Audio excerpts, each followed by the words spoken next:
They called it a flying coffin. The F-105's baptism over Vietnam, March 2, 1965. 10,000 feet above Thanh Hoa, North Vietnam. The humid haze blurred the green ridges below as Captain Bill "Tex" Anderson tightened his oxygen mask and scanned the jungle-covered valleys. His formation of silver-gray Republic F-105D Thunderchiefs droned toward the Ham Rong Bridge, the first strike of Operation Rolling Thunder. On his radar scope flickered the harsh outlines of the target. Below, the Red River wound like a brown serpent. On the far bank waited the most concentrated anti-aircraft defense the U.S. Air Force had ever faced. And somewhere in that green labyrinth lurked Soviet-built MiG-17s, whose pilots had been watching the big American jets with the same amused contempt that German aces once held for the P-47. "Look at them," one North Vietnamese captain had said in pre-battle briefings at Phu Quien Airfield, studying reconnaissance photos of the new U.S. fighter bombers. "They are elephants, not eagles. Too big, too heavy. They cannot fight, only die loudly." He wasn't entirely wrong, at least not yet. The F-105 was the largest single-engine combat aircraft the world had ever seen. 64 feet of titanium, aluminum, and attitude. It carried an internal bomb bay big enough for a nuclear weapon, designed in the 1950s for a war that thankfully never came. By 1965, it had been repurposed for a different kind of conflict. Low-level conventional bombing against a fanatically defended country. The Thud, as its pilots called it, half affection, half insult, was built to fly fast, Mach 2 at altitude and low. But it was never meant to dogfight. It was a strike weapon, a supersonic spear intended to dash in, drop a load, and escape before enemy interceptors could react. Vietnam would make that theory look naive. When Rolling Thunder began, Air Force brass expected quick results. The F-105 squadrons of the 355 and 388 tactical fighter wings launched daily from bases in Thailand, streaking across the mountains into North Vietnam. Each jet carried a single 3,000-pound bomb in its bay and up to 8,000 pounds more under the wings, an arsenal equal to that of an entire World War II medium bomber. But the enemy had learned from the Luftwaffe's demise 2 decades earlier. Hanoi's defenses were layered: radar-guided flak guns, Soviet SA-2, guideline surface-to-air missiles, and radar control networks that could vector nimble MiG-7s directly into the American strike routes. Within the first month, 13 F-105s were lost. Newsmen began calling it the jet that dies for the flag. Ground crews whispered that Republic Aviation had built a flying coffin. What they didn't know was that, much like the P-47 before it, the Thunderchief hid its strength behind its size. Each F-105 carried an enormous Pratt & Whitney J-75 engine, producing over 26,000 pounds of thrust with afterburner, enough to shove the 50,000-pound beast through the sound barrier even while hauling 6 tons of ordnance. Its internal fuel tanks gave it the range to reach deep into enemy territory without refueling. And it mounted a single, devastating M61 Vulcan 20mm cannon capable of firing 6,000 rounds per minute. But the jet's real weapon was its pilots. Men like Colonel Jack Broughton, Major Merlin Dethlefsen, and Captain Karl Richter, names that would soon become legend, were learning lessons in blood. The F-105's first months in combat mirrored the early missteps of the P-47 20 years earlier. Poor tactics, overconfidence and a misunderstanding of the machine's true nature.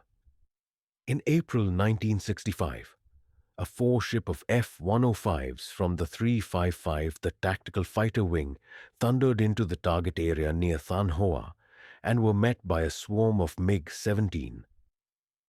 The enemy fighters were half the size, turning inside the big Thunderchiefs with mocking ease. Two F-105s went down in minutes. North Vietnamese radio gloated, "The American bombers cannot fight. The sky belongs to us."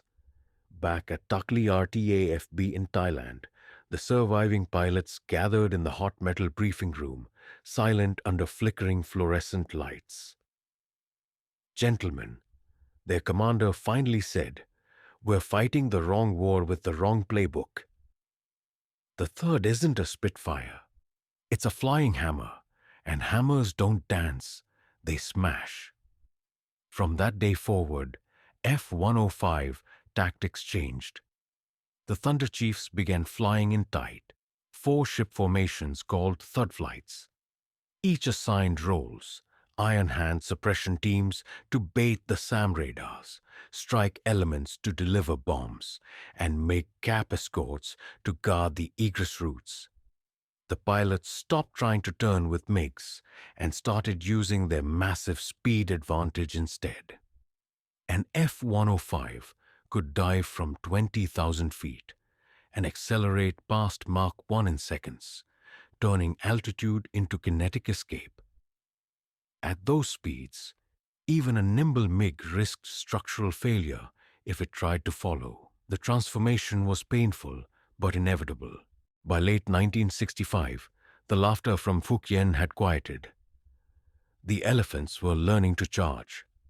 Each mission over the north became a ritual of courage. Takeoff from Korat or Takli. Rendezvous with tankers over Laos. Refuel at 25,000 feet. Cross the Black River into Route Pack 6. The deadliest airspace on Earth. Pilots called it going north, in the same hushed tone infantrymen once used for going over the top. Inside the cockpits, temperatures reached 130 degrees Fahrenheit. The air smelled of kerosene, hydraulic fluid, and fear. Radar warning receivers screamed as SAM sights locked on. White smoke spiraled upward, the telltale launch from SA-2.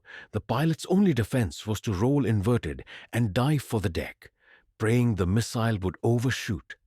Each evasion burned precious fuel. Each jink risked blacking out. Yet somehow, mission after mission, the Thuds kept coming. By December, Republic aviation engineers visiting Takli were stunned by what they found. Aircraft returning, riddled with shrapnel holes. Their hydraulic systems shot out, stabilators shredded, and still flying. One jet landed with half a wing missing. Another came home with a missile lodged in its tailpipe that failed to detonate. Like their World War II predecessors, the pilots began to realize the big machine could absorb punishment no other jet could match. Captain Bill Anderson, whose Thunderchief took 3 direct flak hits over the Ham Rong Bridge, wrote in his log, "She flew like a wounded whale, but she flew. I swear there's a guardian angel riveted into that titanium skin." For every aircraft lost, more arrived from the States. The factories in Farmingdale and Fort Worth were once again feeding the front, just as they had in 1943. Proof that the industrial machine that built the P-47 still knew how to thunder. By early 1966, the Thuds had flown more strike sorties over North Vietnam than all other Air Force types combined. They were no longer a joke. They were the spearhead. And soon, the enemy would discover what happened when the laughing stopped. The Thuds that wouldn't die. How courage and engineering changed the war. March 10, 1967, over Thai Nguyen, North Vietnam. The sky was burning. Captain Merlin Dethlefsen had no business being alive. His F-105F was belching smoke, its left wing peppered with shrapnel, one hydraulic system gone, and radar warning lights flashing like fireworks across the panel. Two of his wingmen had already been shot down. The rest of the strike package had scattered under the storm of flak that rose from the ironworks below. And yet Dethlefsen did not turn back. His mission that day was Iron Hand. Suppress the SAM sites guarding the Thanh Nguyen steelworks so that the main bomber force could strike. When his wingman was hit and the lead aircraft destroyed, he pressed on alone into the inferno. For 20 minutes, he dueled the North Vietnamese defenses at treetop height, dodging missiles, weaving through black clouds of exploding metal, hunting radar signals like a wolf chasing scent. His electronic warfare officer, Captain Kevin Gilroy, kept the jammers alive with one hand while calling out missile locks with the other. Finally, Dethlefsen's Vulcan cannon roared, tearing apart a radar van in a storm of 20mm shells. He made 3 more passes, each time coming lower until the entire SAM site was burning. Only then did he turn for home. His engine sputtering, control cables frayed, fuel almost gone. He landed at Takli with 400 holes in his fuselage. For that action, he received the Medal of Honor, but among Thud pilots, the greater honor was something unspoken. The knowledge that one of their own had proved the impossible possible. The story spread through the fighter community like wildfire. The F-105, once mocked as too big and too heavy, had gone head-to-head with the most lethal air defenses on Earth, and won. That spring, the Air Force began formalizing what Dethlefsen and others had improvised in the heat of battle. The Wild Weasel program was born. Pairs of modified AF-105Fs, equipped with radar homing missiles and specialized electronics, flown by crews with the motto, "First in, last out." Their job was suicidal by design, fly into SAM zones, bait the enemy radar to switch on, then kill it before it killed them. The first generation of Weasel crews joked grimly, "Why GBSM? You gotta be shitting me." It became the unofficial patch of the unit. But the system worked. The combination of brute speed, heavy armor, and new AGM-45 Shrike missiles turned the F-105 into the nemesis of Hanoi's vaunted SAM operators. Enemy radar crews, once confident in their Soviet gear, began shutting down transmitters when thuds appeared on their scopes. The same psychological shift that once haunted German pilots in 1944 now took root over Southeast Asia. By late 1967, the F-105 had flown more than 75% of all Air Force strike sorties over North Vietnam. No other aircraft carried so much ordnance so far, so fast. Its single pilot had to be bomber, fighter, and survivor all at once, flying through solid walls of fire at 500 knots, releasing bombs within seconds of death. Each mission was a dance between man and machine, courage and calculation. Colonel Jack Broughton, one of the earliest Thud commanders, later wrote, "The Thud wasn't built for comfort. It was built for punishment. She could take more hits than any aircraft I've ever seen. The ground crew would patch her up, slap her on the tail, and she'd fly again the next morning, holes and all." He wasn't exaggerating. Engineers documented dozens of cases where F-105s returned missing entire control surfaces or with half their structure shredded. One jet landed with no hydraulics, guided home by throttle and trim tabs alone. Another limped 400 miles on a single functioning generator. The statistics were brutal, but telling. Out of 833 F-105s deployed to Southeast Asia, 395 were lost, nearly half. But the pilot's survival rate remained far higher than expected because the aircraft could absorb damage that would vaporize lighter jets. To the men who flew them, it wasn't just a machine anymore. It was a brother. Meanwhile, in Hanoi, Soviet advisors began to reassess their assumptions. Debriefings from surviving MiG-17 pilots painted a grim picture. One report dated August 1967 read, "The American F-105 is large, yes, but it is not slow. It accelerates like a rocket and dives beyond our structural limits. If you cannot hit it in the first attack, do not chase. It will simply run away and return to strike again." North Vietnamese ground crews started calling it Concept Thep, the Iron Thunder. In the jungle, villagers would look up and whisper that the sky itself was angry. The fall of 1967 brought a new face to the war. Captain Karl Richter, a 23-year-old prodigy from Mississippi. Barely out of flight school, he volunteered for Vietnam, while others begged for transport assignments. Richter flew 198 missions, more than any other F-105 pilot at the time. He survived SAMs, MiGs, and endless flak until July 28, 1967, when his jet was hit near Tay Nguyen. He ejected too low and died of his injuries in the jungle. His wingmen recovered his body weeks later. Inside the wreckage, his knee board was still strapped to his leg, the last note scrawled in pencil.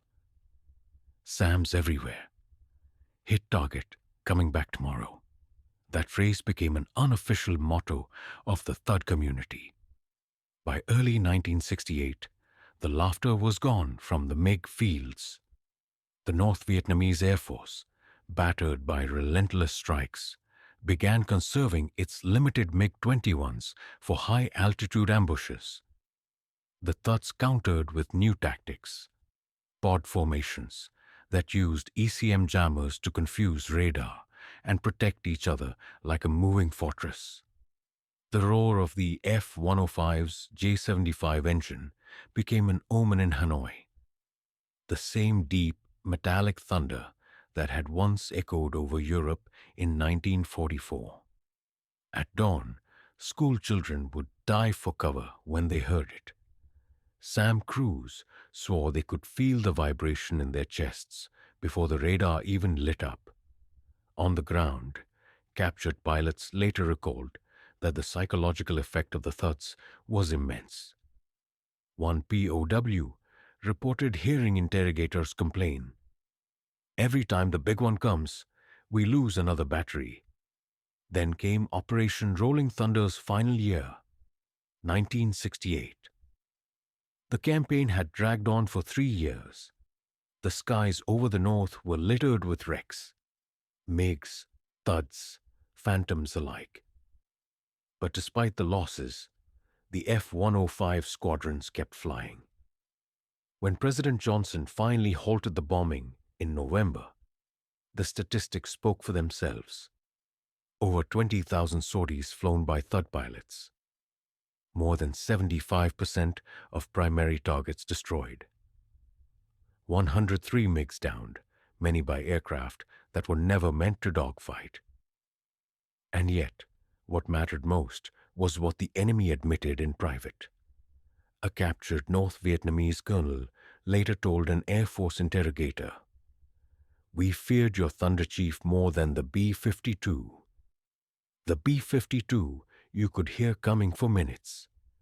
The Thud arrived in seconds, fast and silent, and then the world exploded." That, perhaps, was the ultimate vindication. As the F-105 gave way to the newer F-4 Phantom II, it left behind a legacy written in fire and courage.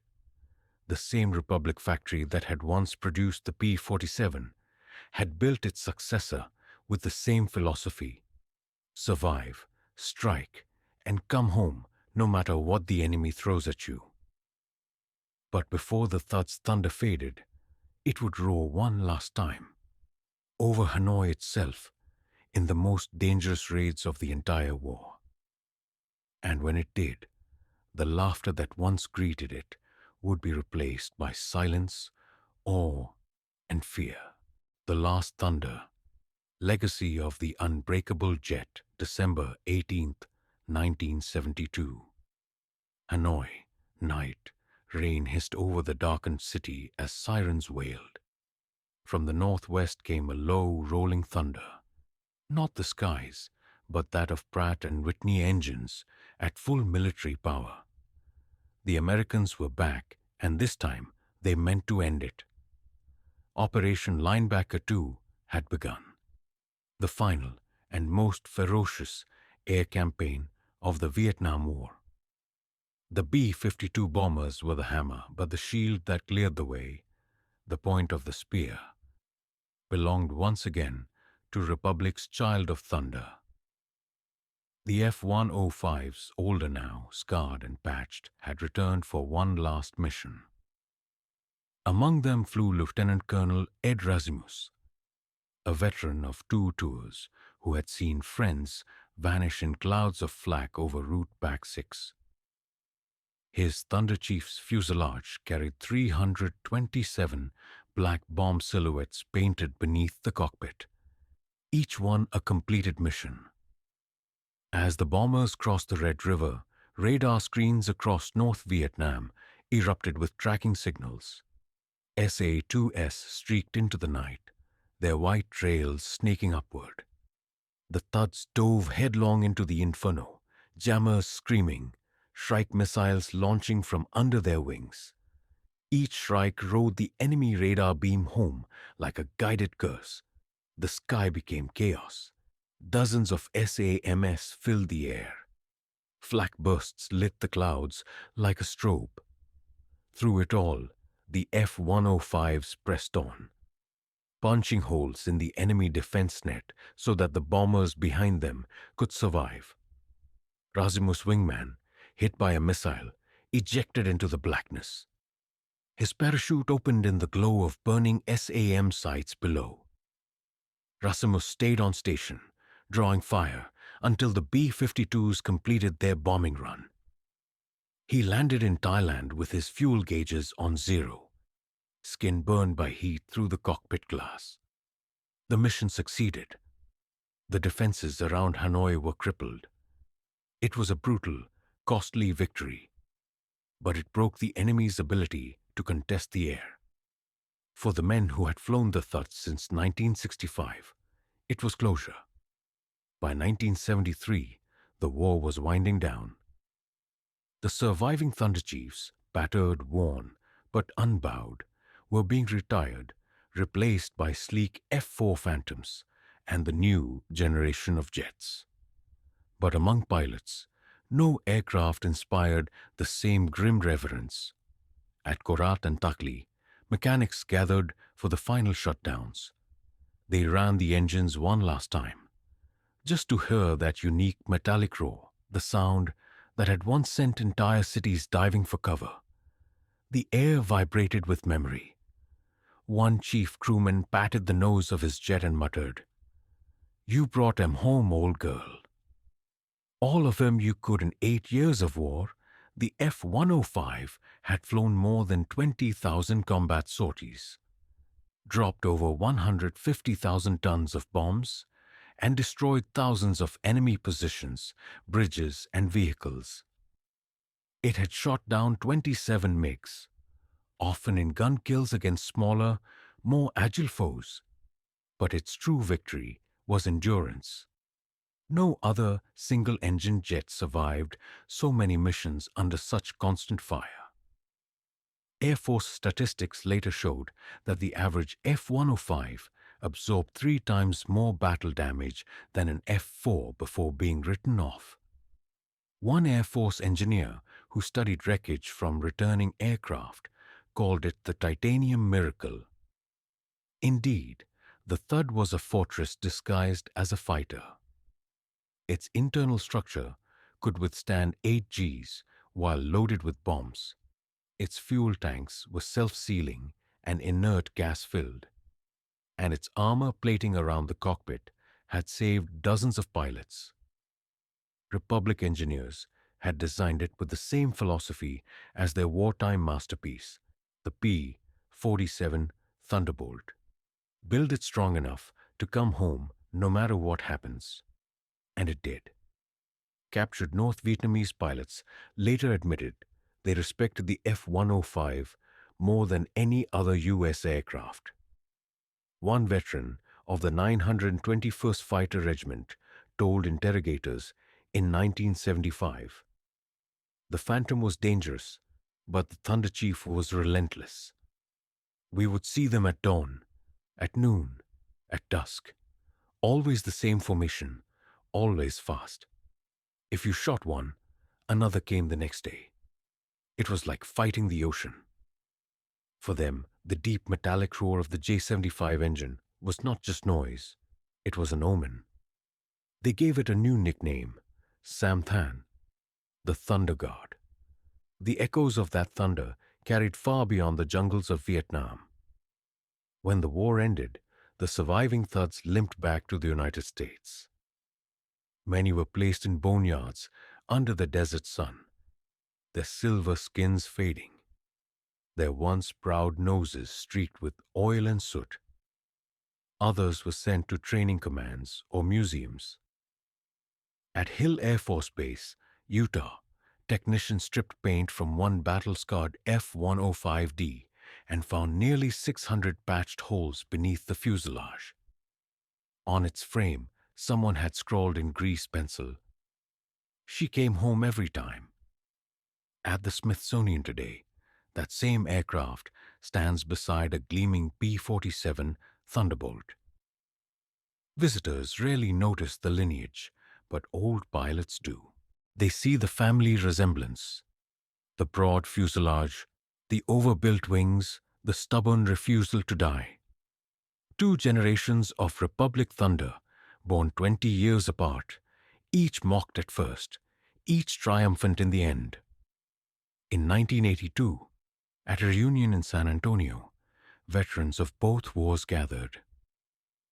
Gray-haired men who had once flown Thunderbolts in Europe shook hands with those who had flown Thunderchiefs over Hanoi. Someone asked Colonel Jack Broughton what tied them together. He smiled, took a sip of beer, and said, "Same story, different sky."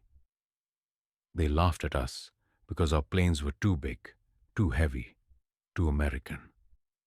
Then they learned what happens when you give that kind of machine to a pilot who refuses to quit. Applause rippled through the hall. Outside, thunder rolled faintly across the Texas night. The statistics alone could not capture what the Thud meant. Of the 833 aircraft built, fewer than 400 survived the war. Yet among those who flew it, the bond ran deeper than fear or pride. It was love, fierce and unashamed. Major Dave Waldrop once said, "Flying the Thud was like riding a charging bull through a fireworks factory. Terrifying, exhilarating, and you never forgot the sound." That sound became legend. The whine of the turbine rising to a metallic scream, then the deep thunder as afterburner lit and the runway vanished beneath. To the enemy, it meant destruction. To the men who flew it, it meant home. History would remember the Vietnam War for its politics and tragedies. But within the cockpit of the F-105, there was a simpler truth, courage measured not in victories, but in endurance. Each mission was a statement. We will keep coming. That persistence broke the myth of invincibility surrounding Hanoi's air defenses. It forced the enemy to adapt, to hide, to fear. And in doing so, it proved that even in a war of ambiguity, some machines still carried absolute conviction. When the last Thuds roared off the runway at Korat in 1973, ground crews stood at attention. The noise shook the hangars, rolled across the rice fields, and faded toward the horizon. One mechanic, his uniform soaked with oil and sweat, turned to a young airman beside him and said quietly, "That sound. That's what victory used to feel like. In every war, there comes a moment when laughter turns to silence. In 1943, German pilots laughed at the P-47 until its 8.50 caliber guns buried them in lead. In 1965, the North Vietnamese mocked the F-105 until its cannon and bombs burned their bridges, their rails, and their pride.